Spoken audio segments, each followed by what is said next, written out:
Fala moçada, cabeças pensantes, professor Cláudio Drummond, mais uma vez com vocês para falar sobre a prova objetiva do Enem, trabalhar algumas questões da prova objetiva na área de linguagens, códigos e suas tecnologias. Vamos às questões então? Vamos lá. Primeiro uma tirinha do H, em que, os famosos vikings, você tem aqui, você consertou o vazamento do barco? Não. Pensei que você tinha consertado. E aí eles estão aqui afundando, naufragando. Vejamos o que pede a respeito dessa tirinha. A linguagem da tirinha revela o uso das expressões linguísticas e vocabulário próprios de épocas antigas, o uso de expressões linguísticas inseridas no registro mais formal da língua, o caráter coloquial expresso pelo uso do tempo verbal no segundo quadrinho, o uso de vocabulário específico para situações comunicativas de emergência, a intenção comunicativa dos personagens a de estabelecer a hierarquia entre eles. E aí? O caráter coloquial expresso pelo uso do tempo verbal no segundo quadrinho. Pensei que você tinha consertado. Isso é um coloquialismo, né? Essa tinha consertado é uma forma que é usada muito no falar, no dia a dia, no coloquial. O melhor seria via, né? Então, a gente tem essa colocação expressa no segundo quadrinho da questão da linguagem da tirinha. Então, esse coloquialismo no segundo quadrinho é o que marca pelo verbo. Seguindo o fluxo, o portal Domínio Público, lançado em novembro de 2004, propõe o compartilhamento de conhecimentos de forma equânime e gratuita, colocando à disposição de todos os usuários da internet uma biblioteca virtual que deverá constituir referência para professores, alunos, pesquisadores e para a população em geral. Esse portal constitui um ambiente virtual que permite a coleta, a integração, a preservação e o compartilhamento de conhecimentos, sendo seu principal objetivo o de promover o amplo acesso às obras literárias, artísticas e científicas, na forma de textos, sons, imagens e vídeos, já em domínio público ou que tenham a sua divulgação devidamente autorizada. Ministério da Educação, disponível no site domíniopublico.gov.br de 2009. Considerando a função social das informações geradas nos sistemas de comunicação e informação, o ambiente virtual descrito no texto exemplifica a dependência das escolas públicas quanto ao uso de sistemas de informação, a ampliação do grau de interação entre as pessoas a partir de tecnologia convencional. Letra C, a democratização da informação por meio da disponibilização de conteúdo cultural e científico à sociedade. Letra D, a comercialização do acesso a diversas produções culturais nacionais e estrangeiras via tecnologia da informação e da comunicação. Ou letra E, a produção de repertório cultural direcionado a acadêmicos e educadores. Vejamos então o gabarito. Letra C, a democratização da informação por meio da disponibilização de conteúdo cultural e científico à sociedade. É esse o objetivo, né? Deixar, lançado e propõe o compartilhamento. Olha que importante isso aqui, ó. O compartilhamento de conhecimentos gratuitos. Todos os usuários da internet. Então, esse ambiente virtual proposto, ele é para todos. Ele é democrático. Por isso, a democratização da informação, torná-la acessível sem distinguir, sem fazer distinção, por meio da disponibilização a partir como ficou disponível do conteúdo cultural e científico à sociedade. Não guardar só para ele. Conhecimento é para ser compartilhado. É isso que eu estou tentando fazer com vocês. Compartilhar o pouco que eu sei. Um clássico da literatura, Cuitelinho. Cheguei na beira do porto, onde as ondas se espaiam. A garça dá meia volta, senta na beira da praia. E o cuitelinho não gosta que o botão da rosa caia.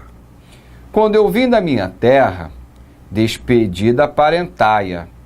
Eu entrei em Mato Grosso, dei em terras paraguaia. Lá tinha revolução, enfrentei fortes batalhas. A tua saudade corta como o aço da navaia. O coração fica aflito, bate uma e outra faia, e os olhos se enchem d'água, que até a vista se atrapalha. Isso é do folclore, foi recolhido, enfim, e está disponível. É um clássico, Cuitelinho, né? É um poeminha bem característico, bem legal. Transmitidas por gerações, a canção Cuitelinho manifesta aspectos culturais de um povo, no qual se inclui sua forma de falar, além de registrar um momento histórico.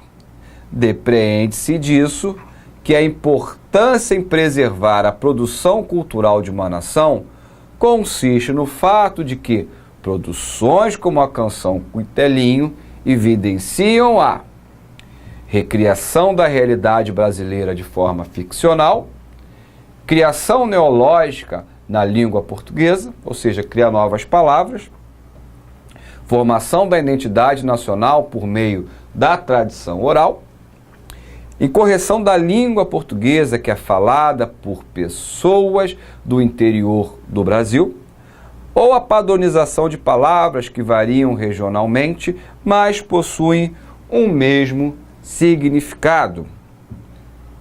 Até pela pergunta que fala, transmitidas por gerações, né?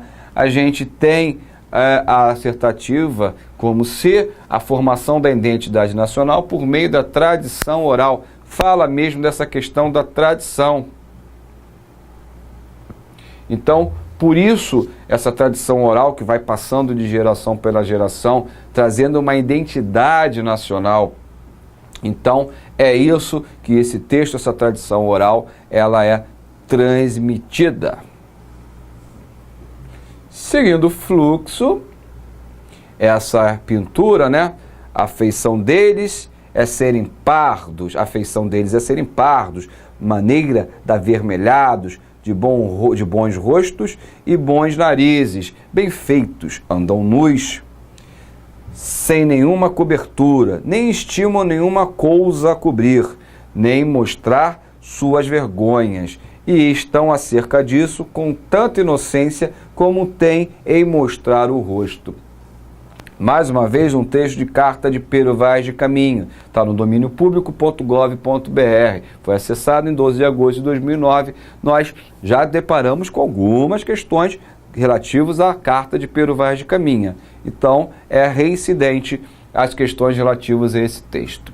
Ao se estabelecer uma relação entre a obra de, esse nome é complicado, Eckhout e o texto do texto de Caminha, conclui-se, está aqui a obra do Eckhout e o texto que já foi lido de Caminha, recurso de um texto não verbal com o recurso de um texto totalmente verbal. Ambos se identificam pelas características estéticas marcantes, como tristeza e melancolia, do movimento romântico das artes plásticas. B. O artista na pintura foi fiel ao seu objeto, representando-o de maneira realista, ao passo que o texto é apenas fantasioso. A pintura e o texto têm uma característica em comum, que é representar o habitante das terras que sofreriam um processo colonizador. O texto e a pintura são baseados no contraste entre a cultura europeia e a cultura indígena. Na letra E, há forte direcionamento religioso no texto e na pintura, uma vez que o índio representado é objeto da catequização jesuítica. o religioso lá com o índio nu, meio complicado. A pintura e o texto têm uma característica em comum, que é representar o habitante das terras que sofreriam um processo colonizador. Então, representar o habitante da terra, que é o índio. Aqui, ó. E no texto de Pero Vaz Caminha, ele já fala, eles são os colonizadores. Esses vão sofrer a colonização. São os índios a vítima do processo, a principal vítima do processo colonizador. Eles são habitantes do Brasil, são eles que vivem aqui. De repente chegam os brancos e, né, a gente sabe que fazem de uma maneira não correta a colonização, não respeitando muito, não respeitando em nada o espaço do índio. As tecnologias de informação e comunicação, TIC, vieram aprimorar ou substituir meios tradicionais de comunicação e armazenamento de informações, tais como o rádio e a TV analógico, os livros, os telégrafos, o fax, etc. As novas bases tecnológicas são mais poderosas e versáteis. Introduziram fortemente a possibilidade de comunicação interativa e estão presentes em todos os meios produtivos da atualidade. As novas TIC, né, que são as tecnologias de informação e comunicação, vieram acompanhadas da chamada Digital Divide, Digital Gap ou Digital Exclusion, traduzidas para o português como divisão digital ou exclusão digital, sendo às vezes também usados em termos brecha digital ou abismo digital. Bem, nesse contexto, a expressão divisão digital refere-se a uma classificação que caracteriza cada uma das áreas nas quais as novas TIC podem ser aplicadas, relacionando os padrões de utilização e exemplificando o uso dessas TIC no mundo moderno. Letra B, uma relação das áreas ou sub-áreas de conhecimento que ainda não foram contempladas com o uso das novas tecnologias digitais, o que caracteriza uma brecha tecnológica que precisa ver minimizada. Letra C, uma enorme diferença de desempenho entre empreendimentos que utilizam as tecnologias digitais e aqueles que permaneceram usando métodos e técnicas analógicas. Letra D, um aprofundamento das diferenças sociais já existentes, uma vez que se torna difícil a aquisição de conhecimentos e habilidades fundamentais pelas populações menos favorecidas nos novos meios produtivos. Ou letra E, uma proposta de educação para o uso de novas pedagogias com a finalidade de acompanhar a evolução das mídias e orientar a produção de material pedagógico com o apoio de computadores e outras técnicas digitais. Mais uma questão, olha quantas questões nós já vimos sobre tecnologia, né? Diversas. A letra D é a correta. Um aprofundamento das diferenças sociais já existentes, uma vez que se torna difícil a aquisição de conhecimentos e habilidades fundamentais pelas populações menos favorecidas nos novos meios produtivos. Ou seja, quem não tem condições financeiras, quem é menos favorecido, não terá acesso a essas informações. Olha, de comunicação, sobre os meios tradicionais de comunicação, as TVs analógicas, os livros, os telégrafos, as novas bases tecnológicas são mais poderosas e versáteis, introduz fortemente. As novas TICs vieram acompanhadas da chamada digital divide, ou seja, exclusão digital, né?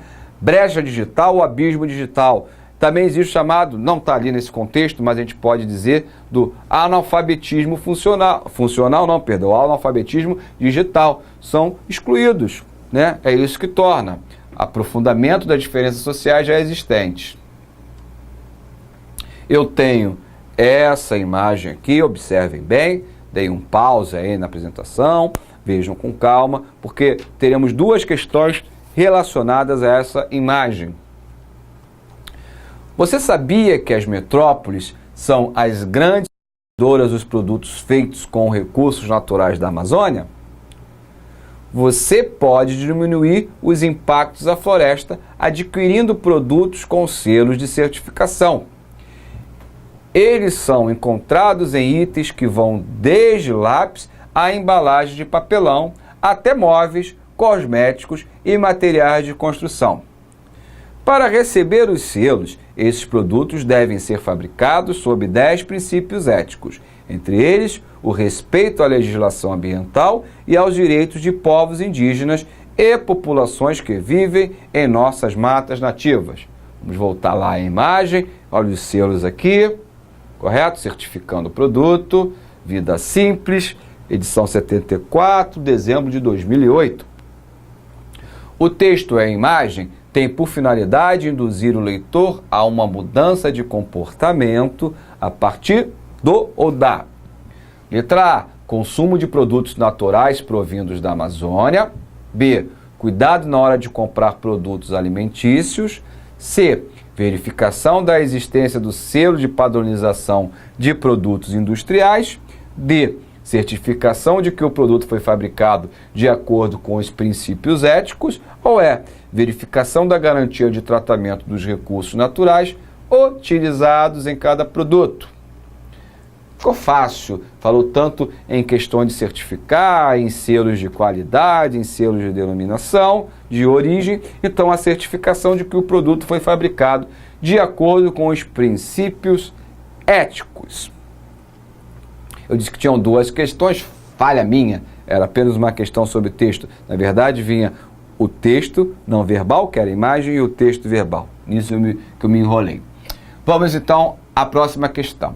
A dança é importante para o índio preparar o corpo e a garganta e significa energia para o corpo que fica robusto. Na aldeia, para preparo físico, dançamos desde 5 horas da manhã até 6 horas da tarde. Passa-se o dia inteiro dançando quando os padrinhos planejam a dança dos adolescentes. O padrinho é como um professor, um preparador físico dos adolescentes. Por exemplo, o padrinho sonha com um determinado canto e planeja para todos entoarem. Todos os tipos de dança vêm dos primeiros chavantes. Bem, querer que eu leia isso aqui é maldade, né? Então, vamos lá, o Butse Wawe, eu acho que aqui até Butse Wawe, até funcionou. Agora, Tsere Tomou Wawe, que foram descobrindo através da sabedoria como iria ser a cultura chavante. Até hoje existe essa cultura, essa celebração. Quando o adolescente fura a orelha, é obrigatório ele dançar toda noite. Tem de acordar meia-noite para dançar e cantar. É obrigatório. Eles vão chamando um ao outro com um grito especial. O erê, etserobó, meu indígena aqui está complicado. A dança e o canto celebração da existência chavante. Revista do Programa de Pós-Graduação em Arte da UNB. Isso é importante a gente ver os rodapés, eu já falei isso, porque isso nos contextualiza muitas das vezes. É ali que talvez nos dê informações importantes, subsídios importantes para responder à questão. A partir das informações sobre a dança chavante, conclui-se que o valor da diversidade artística e da tradição cultural apresentados originam-se da iniciativa individual do indígena para a prática da dança e do canto, excelente forma física apresentada pelo povo chavante, multiculturalidade presente na sua manifestação cênica, isso está querendo me derrubar, né? Inexistência de um planejamento de estética na dança caracterizada pelo ineditismo ou preservação de uma identidade entre a gestualidade ancestral e a novidade dos cantos a serem entoados. Vamos lá? É a preservação de uma identidade, ou seja, vem passando o padrinho, né? Lembra do termo padrinho? Ele vem passando para os adolescentes entre a gestualidade ancestral e a novidade de cantos a serem entoados. Os cantos novos que serão entoados até pelos mais novos. Não é isso? Moçada, espero que tenham gostado de mais essa aula. Em breve nos veremos. Inter!